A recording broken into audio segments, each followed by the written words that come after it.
23,000 feet above the Ruhr Valley. January 1943. The sky is no longer sky. It is black smoke and fire. A B-17 flying fortress named Lucky Strike holds formation in a tight box with 11 other bombers. The drone of 4 Wright Cyclone engines is drowned out by a sound like thunder tearing through sheet metal. Flak. German 80 anti-aircraft shells detonating in clusters, sending thousands of razor-sharp fragments slicing through aluminum fuselage, through hydraulic lines, through flesh.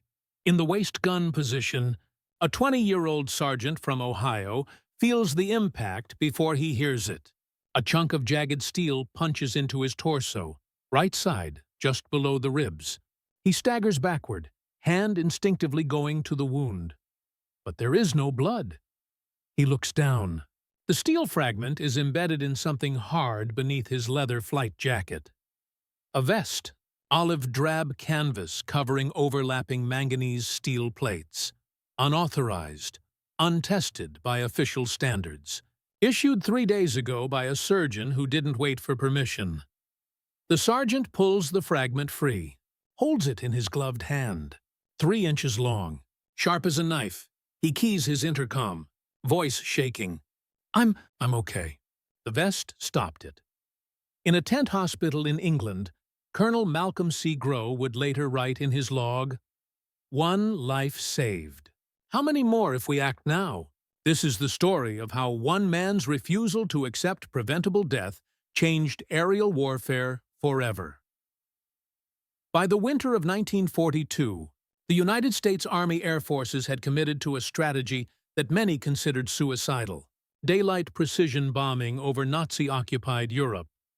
While the British Royal Air Force had shifted to night raids after suffering catastrophic losses in daylight operations, American doctrine insisted that heavily armed bombers, flying in tight defensive formations, could fight their way to targets and back without fighter escort.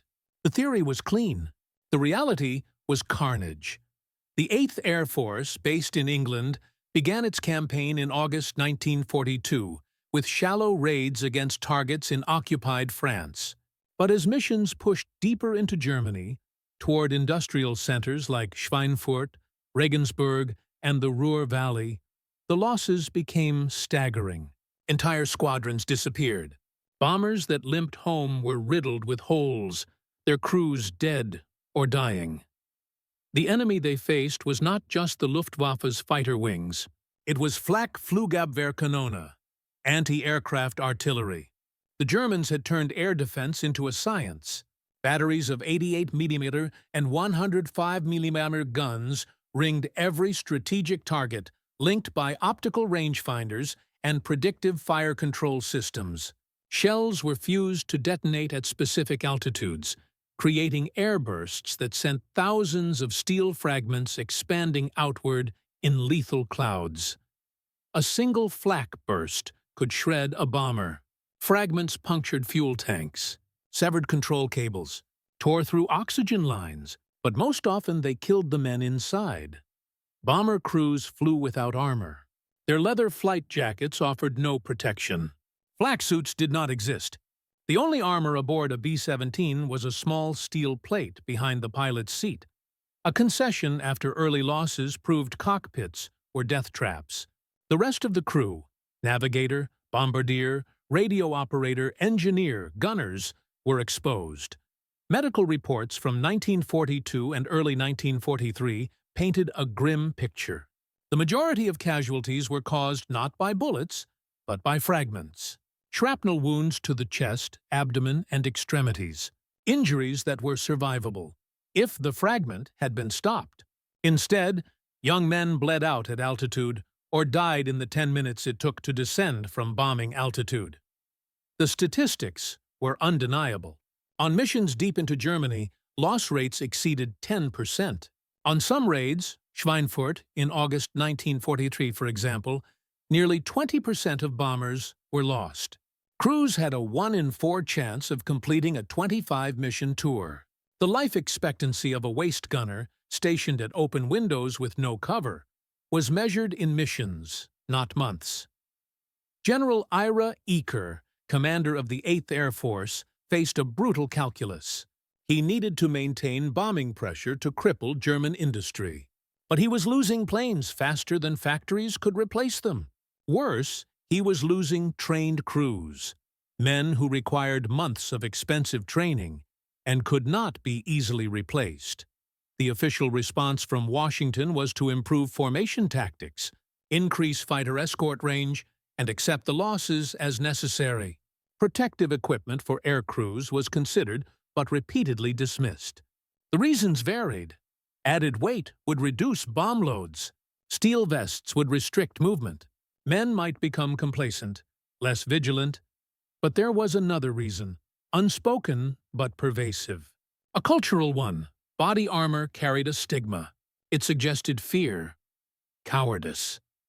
Real warriors, the thinking went, did not hide behind steel. They faced danger with courage, not equipment. This attitude, inherited from centuries of military tradition, was deeply embedded in command thinking. One man refused to accept it. Colonel Malcolm Cummings Grow was not a warrior in the traditional sense. He was a surgeon, 52 years old in 1942, balding, bespectacled, with the calm demeanor of a man who had spent decades in operating rooms. He had joined the Army Medical Corps in 1918, too late to see action in World War I, and had spent the interwar years rising quietly through the ranks. By 1942, he held the position of Chief Surgeon, 8th Air Force, a role that made him responsible for the medical welfare of every airman under Eaker's command. Grow's headquarters was not in a bomber.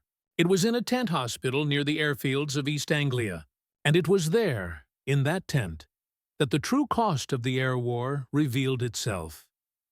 Every mission brought them in. Bombers would return in the late afternoon, engines sputtering, some trailing smoke, others so shot through with holes that ground crews wondered how they stayed airborne. Ambulances would race across the tarmac as hatches opened and wounded men were pulled from blood-slick interiors. They came to Grow's tent on stretchers, waist gunners, ball turret gunners, bombardiers, boys, most of them, barely old enough to vote. They came with wounds that should not have killed them, but did. Grow saw the pattern immediately. A fragment no larger than a coin, lodged in the liver, survivable if it had been stopped. A piece of shrapnel through the intestines, operable if it hadn't caused catastrophic bleeding at altitude, punctured lungs, severed arteries, abdominal trauma. Again and again, the same story. Small fragments, deadly results. In his reports to 8th Air Force Headquarters, Grow documented every case. He noted wound locations, fragment sizes, angles of entry. He compiled data showing that the majority of fatal injuries occurred to the torso and upper legs, areas that could, theoretically, be protected without compromising mobility. His recommendations were polite but urgent. Investigate protective equipment, test steel plating, develop armor that could stop low-velocity fragments without adding prohibitive weight. The responses were bureaucratic and slow. The Army Air Forces had a process. Proposals went to the Materiel Command. Engineering assessments were required. Prototype development took months. Field testing took longer, and all of it assumed that the problem was worth solving in the first place. A question that remained open for debate. Grow watched men die while committees deliberated.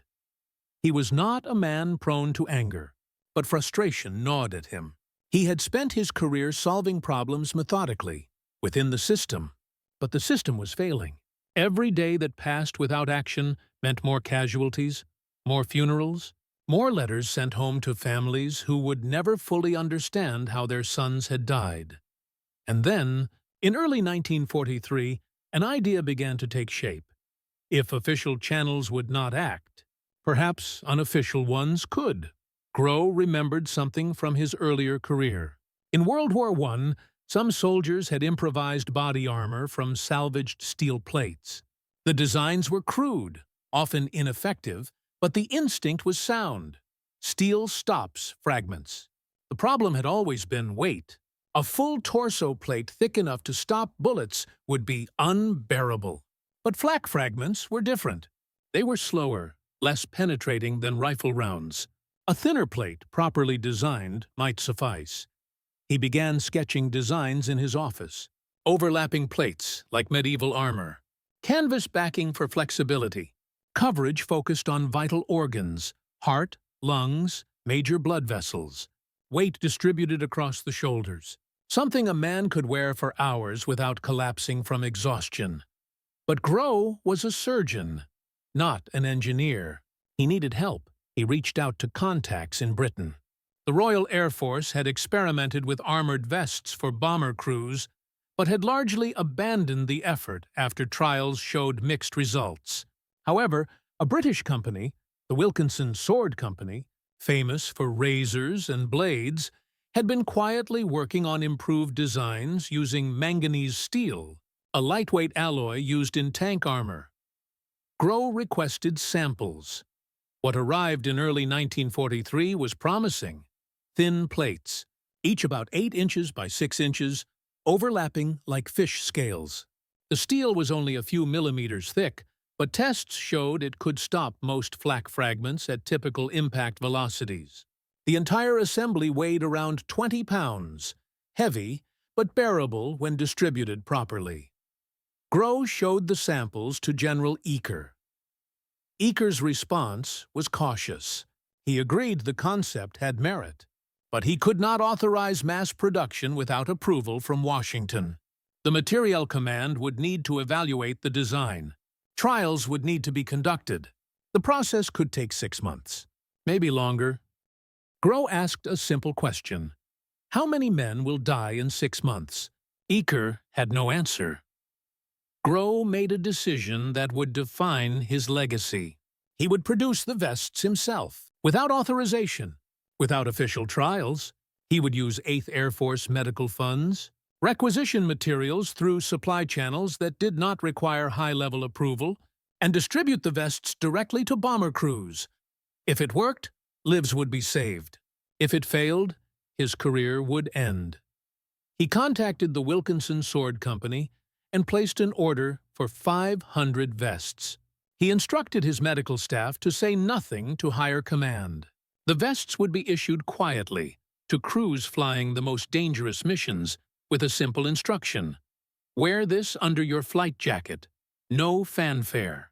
No official announcements. Just steel, canvas, and hope.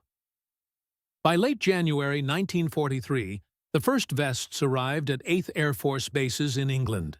They were stored in medical supply depots, distributed by flight surgeons who had been briefed by Groh personally. Crews were told the vests were experimental, optional. If they wanted one, they could have it. If not, no pressure. Most took them.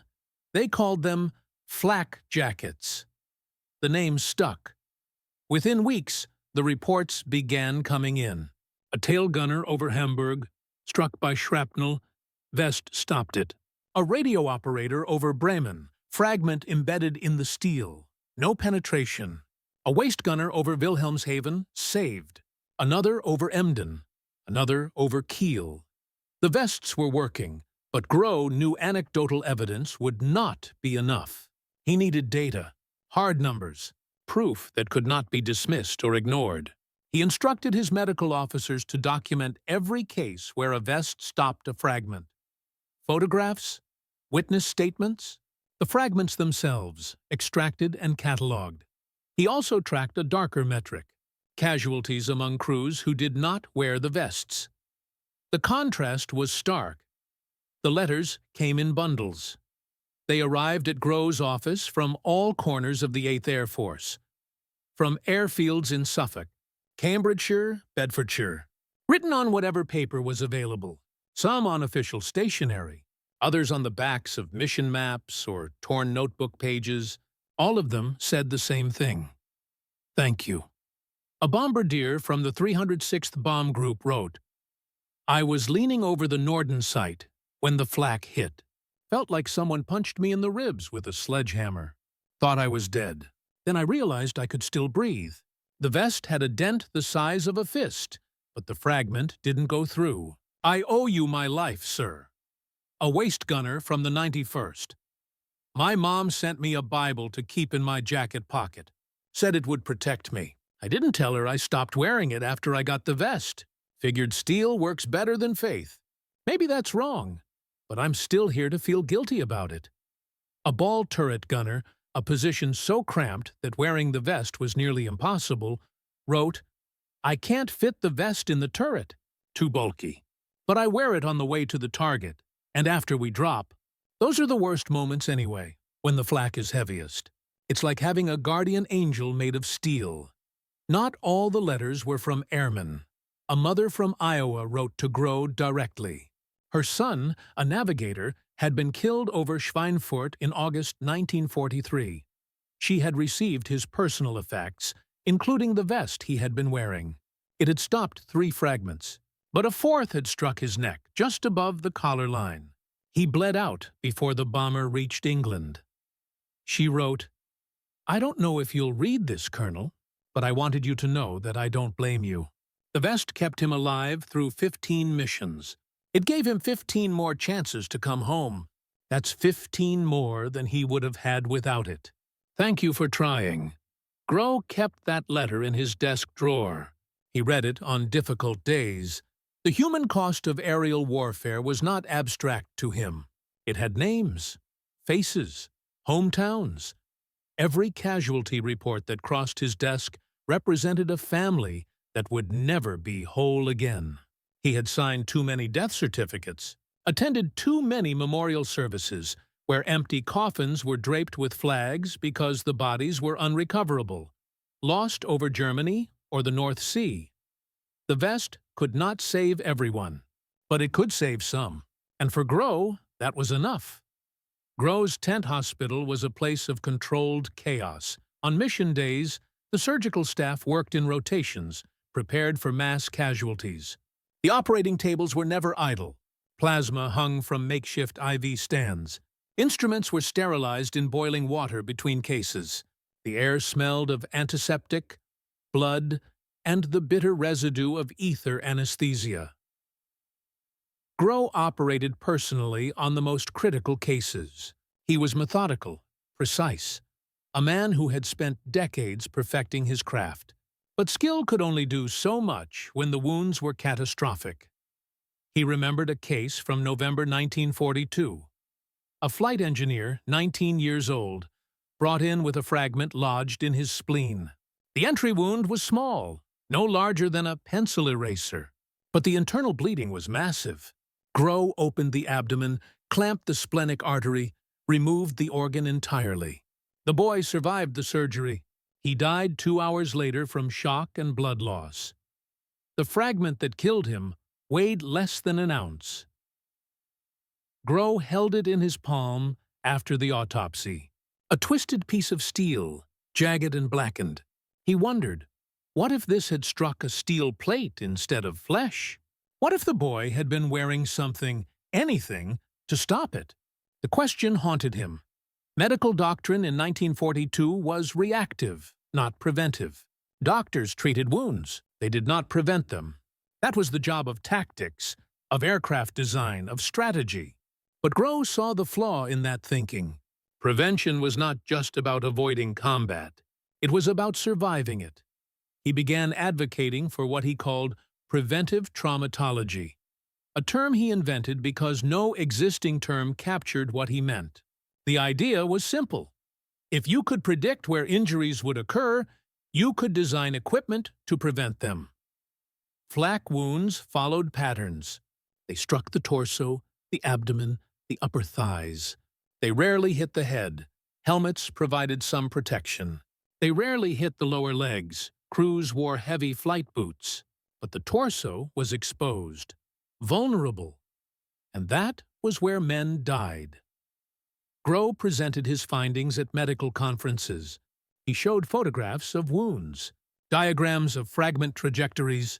He argued that a steel vest, even a crude one, could reduce fatalities by 30% or more. The response from his peers was mixed. Some agreed. Others dismissed the idea as impractical. A few accused him of overstepping his role. He was a surgeon, they said, not an equipment designer. His job was to treat wounds, not to redesign flight gear. Grow ignored them. He had seen too much. Every day that passed without action felt like complicity. He could save the men who reached his operating table, but he could not save the ones who bled out at 20,000 feet, alone in a frozen bomber. Knowing help was hours away. The vest was not a perfect solution, but it was a solution. And in war, imperfect solutions that saved lives were better than perfect plans that saved no. Designing a wearable armor system for bomber crews was not a simple matter of strapping steel plates to a man's chest. The human body moves. It bends, twists, reaches. A bomber crew member needed full range of motion to operate guns, handle ammunition, crawl through tight spaces, bail out if necessary. A rigid plate would restrict movement, cause fatigue, potentially trap a man in a damaged aircraft. Weight was another issue. Bombers operated at high altitude where every pound mattered. A vest that weighed 50 pounds would be unbearable. It would exhaust crews, slow reaction times, make escape from a crippled plane nearly impossible. And then there was the question of coverage. Protect too much, and the vest becomes a straitjacket. Protect too little, and it fails to stop the most common wounds. Grow worked closely with engineers from the Wilkinson Sword Company to solve these problems. The British firm had experience manufacturing steel products, but armor was a new challenge. They experimented with different alloys, thicknesses, plate arrangements. Early prototypes were disasters. Some were too heavy, others too rigid. One design used a single large chest plate that cracked under impact testing. Another used chainmail backing, lightweight but ineffective against fragments. The breakthrough came when they adopted a segmented design inspired by medieval brigandine armor. Instead of one large plate, the vest used dozens of small overlapping plates, each riveted to a canvas backing. The plates were made of manganese steel, harder than ordinary steel but lighter. Each plate was roughly the size of a playing card, slightly curved to match the contours of the torso. The overlapping arrangement allowed flexibility. A man could bend at the waist, raise his arms, crouch. The plates shifted with his movements, distributing weight across the shoulders and back. The coverage area was carefully chosen. The vest protected the chest, abdomen, and lower back, the zones where fragment wounds were most lethal. It did not protect the shoulders, arms, or neck. Those areas required mobility. The trade-off was deliberate. Maximum protection for vital organs, minimal restriction of movement. The final design weighed 22 pounds. Not light, but tolerable. Crews could wear it for the duration of a mission, 8 to 10 hours, without collapsing from exhaustion. Ballistic testing was crude, but effective. Engineers fired steel fragments at the vests using compressed air cannons, simulating flak impacts. The plates stopped fragments traveling up to 1,200 feet per second. Not fast enough to stop bullets, but more than enough for shrapnel. The vests were not perfect. A direct hit from a large fragment could still penetrate. The canvas backing could tear. The steel plates could crack under repeated impacts. But in controlled tests, the vests stopped 85% of simulated flak strikes. Grow approved production. By March 1943, the Wilkinson Sword Company was manufacturing vests at a rate of 100 per week. Grow used medical supply budgets to pay for them, a creative accounting maneuver that kept the project off the radar of higher command. The vests were issued without serial numbers, without official paperwork. If anyone in Washington asked, Grow could claim they were medical equipment, not combat gear, a technicality, but one that protected him from immediate repercussions. He knew the deception could not last forever. Eventually, someone would notice. Someone would ask questions. But by then, Grow hoped, the evidence would be undeniable. The United States Army Air Forces in 1943 was an organization built on hierarchy, protocol, and procedural rigor. Every piece of equipment issued to airmen, from oxygen masks to parachutes to sidearms, had to pass through layers of approval. The Materiel Command evaluated designs. The Proving Ground Command conducted trials.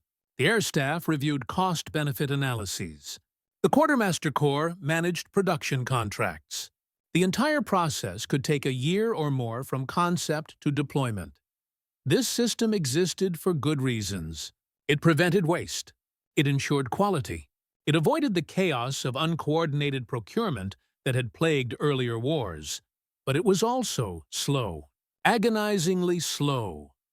When Grow first proposed armored vests in late 1942, his recommendation was forwarded to Wright Field, Ohio, home of the Materiel Command. Engineers there acknowledged the concept had merit. They agreed to evaluate it. Months passed. Grow sent follow-up inquiries. The responses were polite but non-committal. The Materiel Command was studying the issue. They were reviewing existing designs. They were consulting with British counterparts. They would provide recommendations in due course. In due course meant nothing to Grow. In due course, men were dying. The bureaucratic resistance was not malicious. It was structural. The Materiel Command had limited resources and unlimited demands. Every combat arm wanted something. Fighters needed drop tanks. Bombers needed better turrets. Transport aircraft needed winterization kits. Protective vests for air crews were one item on a list of hundreds. Moreover, there was genuine skepticism about the concept.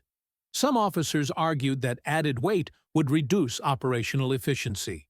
A bomber carrying 10 men in 20-pound vests was carrying 200 extra pounds, equivalent to half a bomb load. Was that trade-off worth it? Others worried about psychological effects. Would men become overconfident if they wore armor?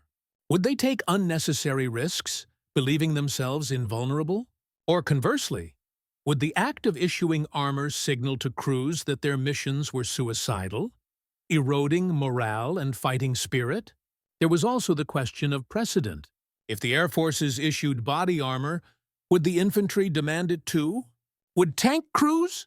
Would every branch of service begin requesting custom protective gear, overwhelming industrial capacity? These were not trivial concerns, but to Grow, they were abstractions. He did not deal in hypotheticals. He dealt in blood and torn flesh. The breaking point came in February 1943. Grow received a memo from Washington. The Materiel Command had completed its preliminary assessment. The conclusion: armored vests showed promise but required further study. A formal trial program would begin later in the year, with results expected in 1944. Grow read the memo twice. Then he locked it in his desk drawer and never mentioned it again. He had already decided. If official channels would not act, he would. By March 1943, Grow had distributed nearly 800 vests across the 8th Air Force. He did so quietly. Medical officers at each base were instructed to offer the vests to crews flying the most dangerous missions, deep penetration raids into Germany where flak was heaviest. The vests were presented as experimental protective equipment, optional but recommended. No formal orders were issued. No documentation was filed with higher command. The vests simply appeared, distributed through medical channels that operated semi-independently from the air staff. Crews were initially skeptical. The vests were heavy. They were uncomfortable. They made men sweat, even in the freezing cold of high altitude. Some complained they restricted movement. Others worried the added weight would slow them down if they had to bail out. But after the first few missions, attitudes shifted. A pilot from the 303rd Bomb Group returned from a raid on Bremen. His bombardier had been struck by flak, a fragment that hit dead center on the chest. The vest stopped it. The bombardier walked away with a bruise. Without the vest, he would have died within minutes. Word spread fast. Crews began requesting the vests. Men who had initially refused them changed their minds. Ground crews started modifying aircraft storage compartments to hold vests for the entire crew. Some airmen wrote home asking family members to send extra padding to line the vests, making them more comfortable for long missions. The vests became talismans. Good luck charms. Men gave them nicknames. Some painted them. Others scratched mission markers onto the steel plates. One mark for every raid survived. Grow watched this transformation with quiet satisfaction. The vests were working not just as protective equipment, but as psychological armor. They gave men a sense of control in an environment where control was an illusion. They could not prevent flak. They could not stop fighters, but they could stop fragments. And that was enough. Still, Grow knew anecdotal evidence would not satisfy his critics. He needed data. Hard, irrefutable numbers. He instructed his medical staff to compile detailed records. Every instance where a vest stopped a fragment was documented. Photographs were taken of damaged vests. Fragments were extracted, measured, catalogued. Witness statements were collected from crew members who had been saved. Simultaneously, Grow tracked casualties among crews who did not wear vests. The comparison was stark. Among vest-wearing crews, the fatality rate from flak wounds dropped by 65%. Serious injuries, those requiring evacuation or long-term hospitalization, dropped by 50%. Minor wounds increased slightly, as fragments that would have killed men instead left them bruised or with superficial cuts. The data was undeniable. Grow compiled his findings into a report. He included photographs, statistical tables, and written testimonies from over 200 airmen. The report was 40 pages long. He titled it simply, Protective Body Armor, Field Trial Results. March-May 1943. He sent copies to General Eaker, to the Material Command, to the Surgeon General's office in Washington, and to the Air Staff. He knew what would happen next. Questions would be asked. His unauthorized actions would be scrutinized. He had bypassed official channels, spent funds without approval, distributed equipment that had not been formally tested or sanctioned. He could be reprimanded, relieved of command, court-martialed even, but he had also saved lives. Hundreds of them. And the evidence was in black and white, impossible to ignore. Malcolm Grow was not a reckless man. He had spent his entire career following rules, respecting hierarchy, working within the system. He believed in military discipline. He understood that orders existed for reasons, and that undermining command authority, even with good intentions, could create chaos. But he also believed something else. He believed that a doctor's first duty was to his patients, not to regulations, not to bureaucracy, to the living, breathing human beings whose lives were in his hands. The Hippocratic oath he had taken decades earlier was clear. First, do no harm. But what did that mean in wartime? Did it mean simply treating the wounded who came to him? Or did it mean preventing wounds in the first place, even if that required bending or breaking the rules? Grow wrestled with this question in the winter of 1943. He knew that distributing the vests without authorization was a violation of protocol. He knew that spending medical funds on equipment procurement was, at best, a gray area. He knew that if the vests failed, if they caused injuries, or if men died because the vests restricted their movement, he would be held responsible. But he also knew that doing nothing was a choice, and that choice had a body count. In his private journal, Grow wrote, I am an officer in the United States Army. I have a duty to obey orders. But I am also a physician. I have a duty to preserve life. When those duties conflict, which takes precedence?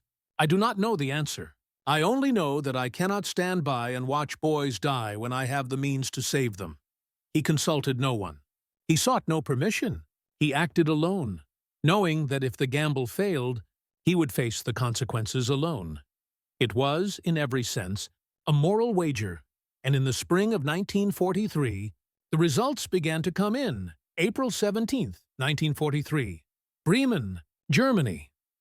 The 8th Air Force launched 115 B-17 flying fortresses against the Focke-Wulf aircraft factory and U-boat pens along the Weser River. It was the deepest penetration into German airspace to date. Intelligence predicted heavy resistance. They were not wrong. The Flak was apocalyptic. German gunners had refined their craft over 2 years of relentless Allied bombing. They knew the altitude bomber formations flew. They knew the approach vectors. They knew how to create curtains of exploding steel that bombers had no choice but to fly through. Over Bremen, the sky turned black. Shells detonated in clusters, each burst sending thousands of fragments outward in expanding spheres of death. The bombers flew straight and level through it. They had no choice. Evasive maneuvers would ruin bombing accuracy, so they held formation, even as aircraft around them shuddered, smoked, fell. The 306th Bomb Group lost 3 aircraft over the target. The 303rd lost 2. The 91st lost 4. Men died at their stations. Pilots fought shattered controls. Co-pilots took over when pilots slumped forward, bleeding. Radio operators screamed coordinates as flames consumed fuselages. But something else happened that day. Something that would change everything. Among the bombers that returned, medical officers found a pattern they had not seen before. Wounded men, many of them, who should have been dead. Men with fragments embedded in their vests. Men with bruises and cracked ribs, but no penetrating wounds. Men who walked off the aircraft under their own power, holding chunks of steel that had been stopped inches from their hearts. A waist gunner from the 306th named James O'Reilly staggered into the debriefing room carrying his vest. It had 3 separate impact points. One fragment had cracked a plate. Another had bent 2 plates inward. The third had lodged between overlapping sections. O'Reilly had a massive bruise across his chest that would take weeks to heal. But he was alive. He placed the vest on the debriefing table. "This thing saved my life," he said simply. 3 times, the intelligence officer photographed it. The photo was included in the mission report. The report was forwarded to 8th Air Force Headquarters. General Eaker saw it that evening. He called Grow into his office the next morning. Eaker was a lean, hard-eyed Texan who had risen through the ranks on merit and relentless competence. He did not tolerate inefficiency. He did not tolerate failure. And he did not tolerate officers who operated outside the chain of command. Grow entered the office expecting a reprimand. Instead, Eaker gestured to a stack of reports on his desk.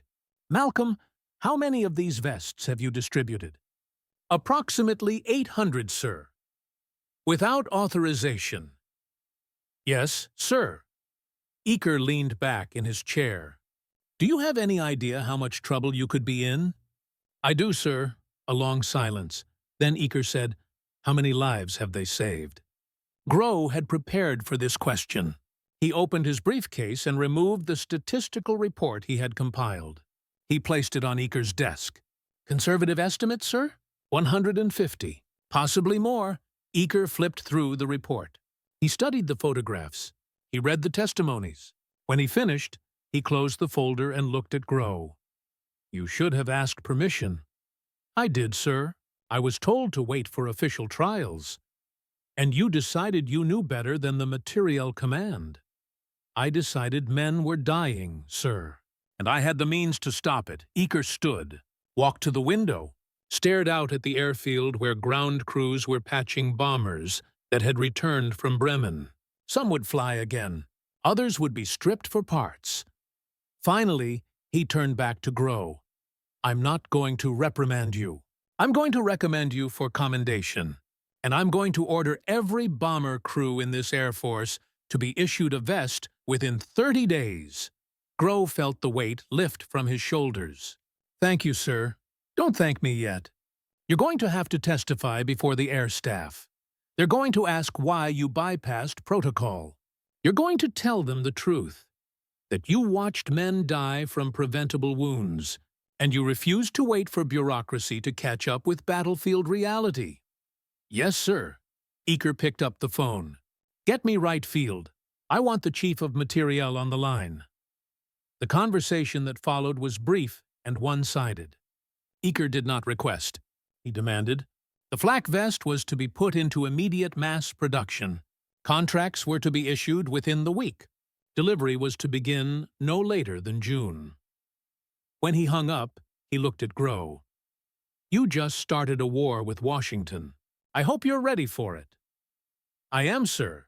Good. Because you're going to win it. The reaction from Washington was swift and predictable. The air staff was furious. Grow had violated procurement protocols. He had spent funds without authorization. He had distributed unproven equipment to combat personnel. The Materiel Command filed a formal complaint. The Surgeon General's office demanded an investigation, but Eaker refused to back down. He forwarded Grow's statistical report to General Henry Hap Arnold, Commanding General of the Army Air Forces. He included mission reports from Bremen, from Hamburg, from Wilhelmshaven. He included photographs of damaged vests. He included letters from airmen who credited the vests with saving their lives. Arnold read everything. Then, he called a meeting of the air staff. The meeting took place in Washington on May 3, 1943. Grow was ordered to attend. He flew to Washington expecting a tribunal. Instead, he found himself in a conference room with a dozen senior officers, all of whom had read his report. Arnold opened the meeting with a single question. Colonel Grow, do these vests work? Yes, sir. The data is conclusive. And you distributed them without authorization because men were dying, sir, and I had the means to save them. One of the air staff officers interjected. Colonel, you bypassed official channels. You undermined the procurement process. Do you understand the precedent this sets? Grow met his gaze. I understand that if I had waited for official channels, 150 men who are alive today would be dead. I will accept any punishment you deem appropriate, but I will not apologize for saving their lives. Silence. Then Arnold spoke. Gentlemen, we are fighting a war. Wars are not won by waiting for committees to reach consensus. They are won by officers who see a problem and fix it.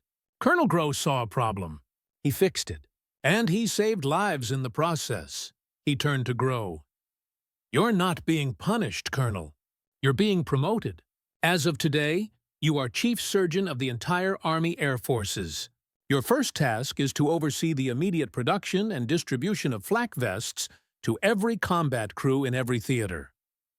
Grow was stunned. Sir, You're dismissed, Colonel. Get to work. By June 1943, the flak vest was no longer an experiment. It was standard issue. The Wilkinson Sword Company could not keep pace with demand. Arnold authorized contracts with American manufacturers, steel mills in Pennsylvania, textile factories in Massachusetts, assembly plants in Ohio. Within weeks, production reached 5,000 vests per month. By August, 10,000. The vests began appearing across every theater of operation. In England, bomber crews flying missions over the Ruhr and Hamburg received them first. Then crews in the Mediterranean, flying out of North Africa against targets in Italy and the Balkans. Then in the Pacific, where B-24 Liberators faced Japanese anti-aircraft fire over Rabaul and Truk. The design evolved rapidly. Feedback from crews led to improvements. The canvas backing was reinforced with nylon, making it more durable. The steel plates were treated with anti-corrosion coatings, preventing rust in the damp English climate. The shoulder straps were padded, distributing weight more evenly. A quick-release mechanism was added, allowing men to shed the vest quickly if they needed to bail out. Specialized variants appeared. A lighter version for fighter pilots. A heavier version for ground crew working on forward airfields under fire. An extended version that protected the groin and upper thighs, used by bomber crews in the most exposed positions. Wasty, gunners, and ball turret gunners. The psychological impact was profound. Crews, who had flown mission after mission expecting to die, began to believe they might survive. The vests did not make them invincible, they knew that. A direct hit from an 80-millimeter shell would vaporize steel and flesh alike. But the vests protected against the most common threat: fragments. And knowing that the most likely cause of death had been mitigated changed everything. Morale improved. Re-enlistment rates climbed. Men who had been calculating their odds of completing a 25-mission tour without being killed or crippled now dared to think beyond the war. Some began writing letters about what they would do when they got home. Others made plans, applied to colleges, proposed to girlfriends. Hope returned. The evidence continued to accumulate. By September 1943, medical officers had documented over 600 instances where the vest had directly prevented a fatal wound. That number did not include near misses, fragments that struck the vest but would have missed the body anyway, or injuries that were reduced in severity. If those were included, the total exceeded 2,000. The statistical impact was undeniable. Among crews wearing vests, the fatality rate from Flak dropped by 70%. The rate of serious injuries requiring medical evacuation dropped by 60%. The rate of minor injuries, bruises, cracked ribs, lacerations, increased, but those men returned to duty within days or weeks. One life saved for every 4 vests issued. That was the ratio. By the end of 1943, the 8th Air Force alone had distributed over 25,000 vests. If the ratio held, that meant over 6,000 lives saved. 6,000 men who came home. 6,000 families who did not receive telegrams, beginning with the words, "We regret to inform you." The operational impact was equally significant. Bomber. Crews that suffered fewer casualties flew more missions. They accumulated experience. They refined tactics. They became more effective. The survivability curve, how long a crew lasted before being shot down or suffering catastrophic casualties, began to flatten. Men who in 1942 had a 1 in 4 chance of surviving a tour now had a 1 in 2 chance. Still brutal odds, but twice as good. The Luftwaffe noticed German intelligence. Reports from late 1943 mentioned that American bomber crews were now wearing protective steel clothing. Some German pilots reported that flak strikes that should have killed crew members were instead leaving them. Wounded but functional. The vests did not stop the bombers, but they made them harder to kill. The Germans responded by developing new tactics. Fighter pilots aimed for the cockpit and engines, avoiding the fuselage where vests protected gunners. Flak gunners increased shell sizes, hoping heavier fragments would penetrate the vests. Some German commanders advocated for incendiary rounds, arguing that fire was harder to armor against than steel. But none of it changed the fundamental reality. The vest worked, and it was saving lives by the thousands. In October 1943, Grow visited a bomber base in Suffolk to observe the vests in action. He arrived during mission preparations. Crews were suiting up: flight jackets, oxygen masks, parachute harnesses, and vests. Every man wore one. Some had personalized theirs, initials painted on the canvas, good luck charms sewn into the lining, talismans tucked into pockets. One crew invited Grow to inspect their bomber. It was a B-17 named Memphis Belle, famous for being one of the first bombers to complete 25 missions. The aircraft was a patchwork of repairs.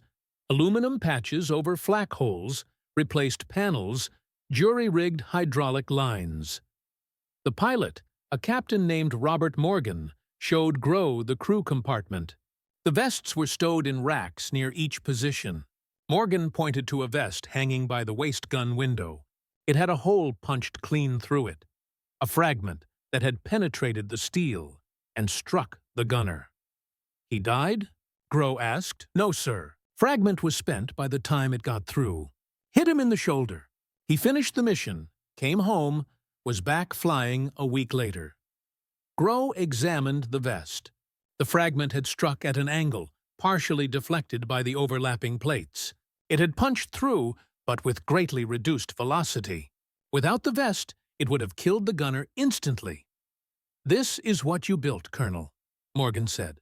"You gave us a fighting chance." Groh said nothing. He simply nodded.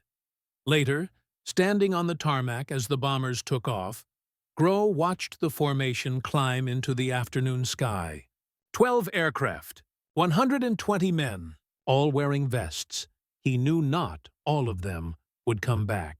War did not work that way, but some would survive who otherwise would have died. And that, he realized, was all he had ever asked for. A chance. By the spring of 1944, the flak vest had become so ubiquitous that it was hard to remember a time when it had not existed. New crews arriving in England were issued vests as part of their standard equipment. Alongside their flight suits and oxygen masks, training manuals included sections on proper wear and maintenance. Medical officers inspected vests after every mission, checking for damage, replacing cracked plates. The vest had become part of the culture. Airmen told stories about their vests, the way infantrymen told stories about their rifles. They gave them names. They treated them with superstitious reverence. Some believed a vest that had stopped a fragment once would stop another, that it had used up its luck and needed to be retired. Others believed the opposite, that a vest that had saved a man once would save him again. Groh heard all the stories. He collected them, filed them away, not for reports or official records, but because they mattered. They were evidence not just of the vest's effectiveness, but of something deeper, the human need to believe that survival was possible, even in the most lethal environment ever created. The vest gave men that belief, and in doing so, it changed the war. Not in the grand strategic sense. It did not win battles or destroy armies, but in the small, uncountable ways that mattered to the men who fought. It allowed them to hope, to endure, to keep flying into the fire day after day, knowing that they had at least some protection against the chaos trying to kill. Them, Malcolm Groh had given them that one unauthorized decision at a time. The numbers told a story that even the most skeptical could not dismiss. By the end of World War II in August 1945, the United States Army Air Forces had produced and distributed over 13 million pounds of body armor. That translated to more than 250,000 individual flak vests, issued to bomber crews, fighter pilots, transport personnel, and ground crews operating under fire. The statistical analysis conducted after the war was exhaustive. Medical officers compiled data from every theater of operation: Europe, the Mediterranean, the Pacific, China, Burma, India. They reviewed casualty reports, mission logs, and medical records spanning 3 years of continuous combat. The findings were published in 1947 in a military medical journal under the title Protective Body Armor in Aerial Warfare, a statistical analysis of efficacy. The core conclusion was stark. The flak vest reduced fatal casualties from fragmentation wounds by an average of 70%. In practical terms, this meant that for every 10 men who would have died from flak wounds in 1942, only 3 died in 1944 after vests became standard issue. The remaining 7 survived, some with minor injuries, others with wounds that would have been fatal had the fragments reached vital organs. Extrapolating across the entire war, the study estimated that the vest had directly saved between 8,000 and 12,000 lives. The range reflected uncertainty. Some saved men would have been only wounded without vests. Others would have died from wounds to unprotected areas. But even the conservative estimate was staggering. 8,000 men, 8,000 families spared the telegram, 8,000 futures that continued beyond 1945.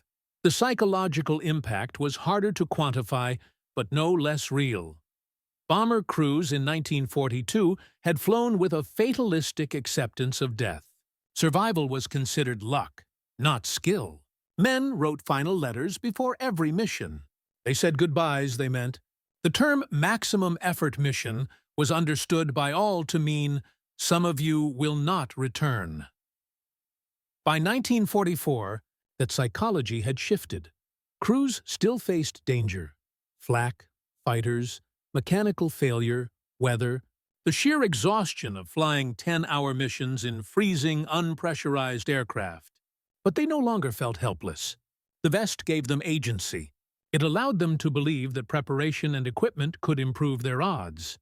That shift mattered operationally. Crews that believed they could survive flew more aggressively. They maintained tighter formations under fire. They did not break off attacks prematurely. They completed missions even when damaged, knowing that injuries that would once have been fatal were now survivable. The vest did not eliminate fear, but it made fear manageable. And manageable fear was the difference between a crew that fought and a crew that fled. The vest's success created ripple effects across military medicine and equipment design. The Army Ground Forces, initially dismissive of body armor, reversed course in 1944. If airmen could be protected, why not infantrymen?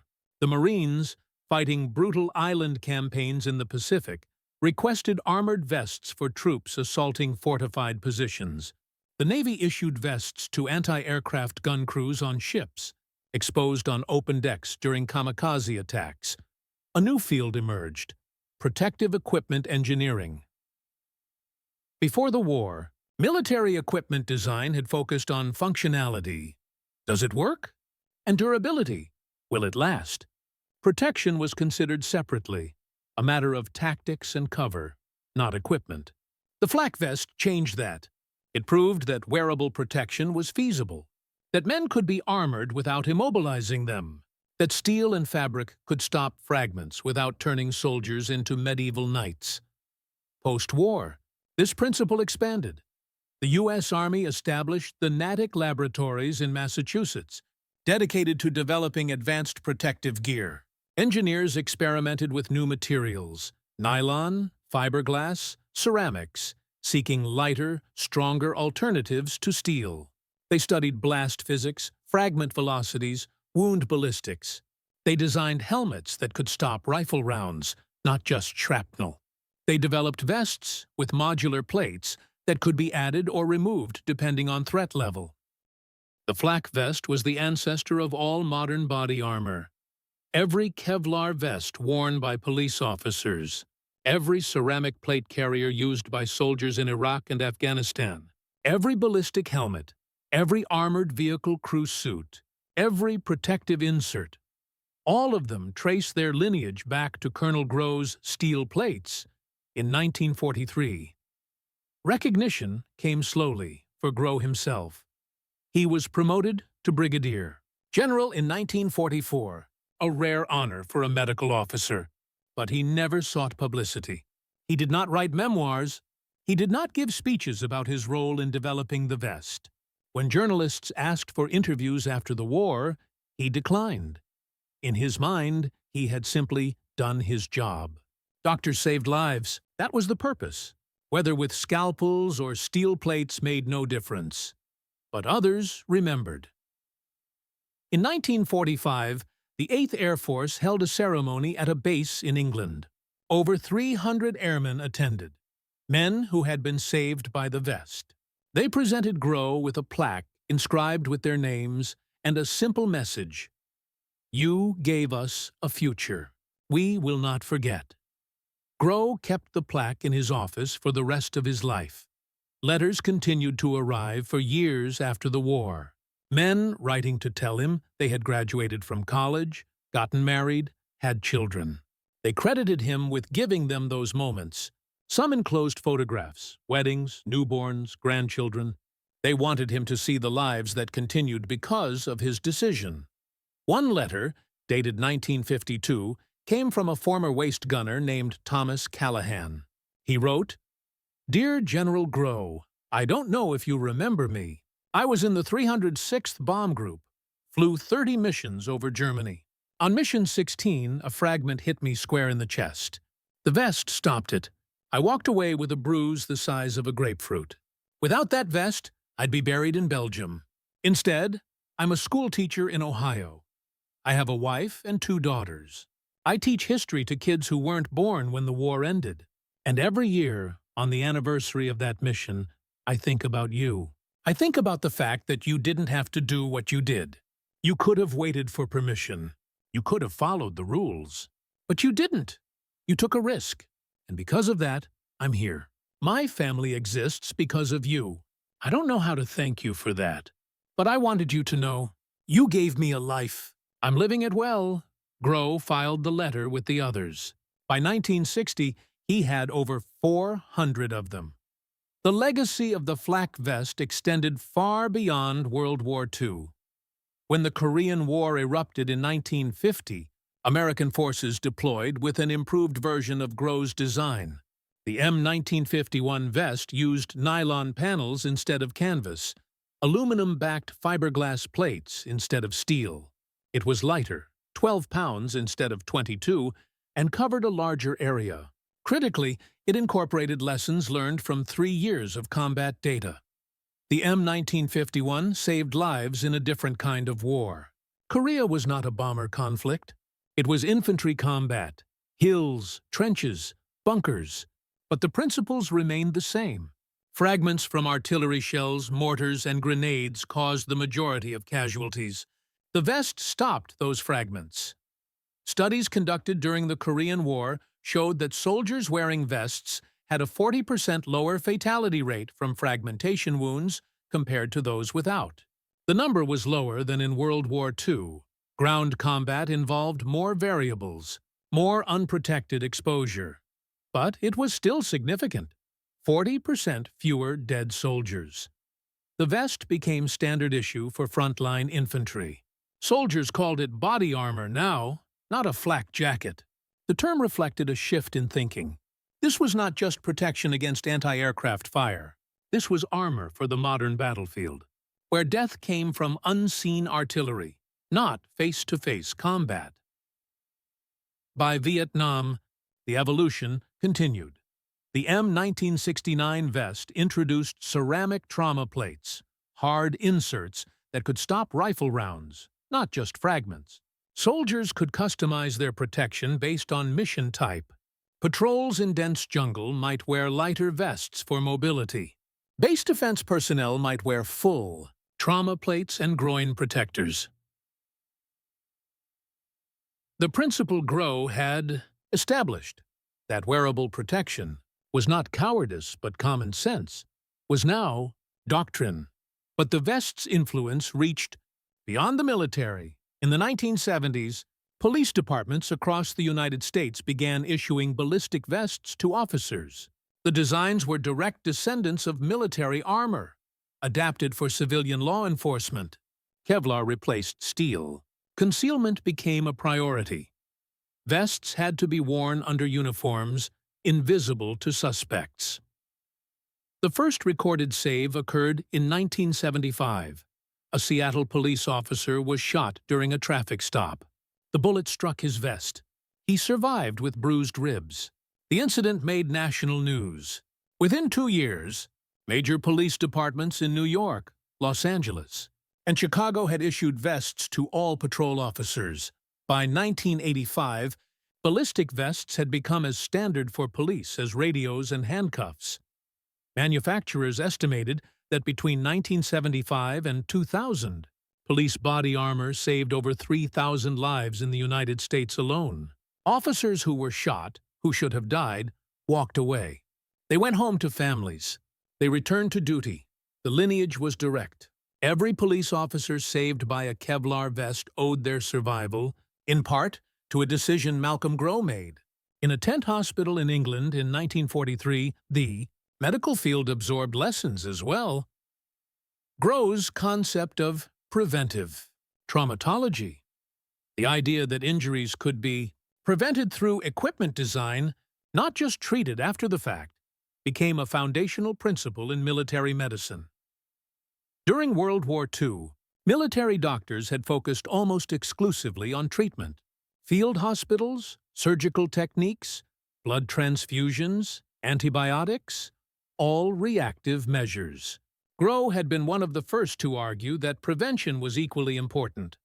After the war, this philosophy expanded. The military began studying how soldiers were injured, not just how to treat them. Engineers analyzed vehicle rollovers, blast injuries, blunt force trauma. They designed helmets that reduced concussions, seatbelts for military vehicles, roll cages, fire-resistant flight suits. All of it stemmed from the same principle. If you understand how people get hurt, you can design equipment to prevent it. This approach filtered into civilian medicine. Automotive safety, seat belts, airbags, crumple zones, was informed by military research into protective equipment. Industrial safety gear, hard hats, steel-toed boots, cut-resistant gloves followed similar logic. Sports equipment, helmets for football, padding for hockey, applied the same engineering principles Grow had used in 1943. The idea that protection was a design problem, not just a tactical one, became ubiquitous, and it started with a surgeon who refused to accept that young men should die from preventable wounds.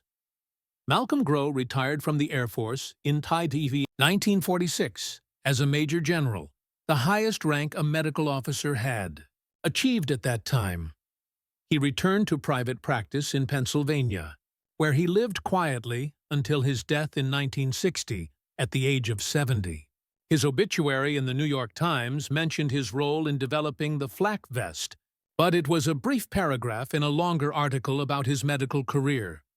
History, it seemed, had already begun to forget. But the men he saved did not forget.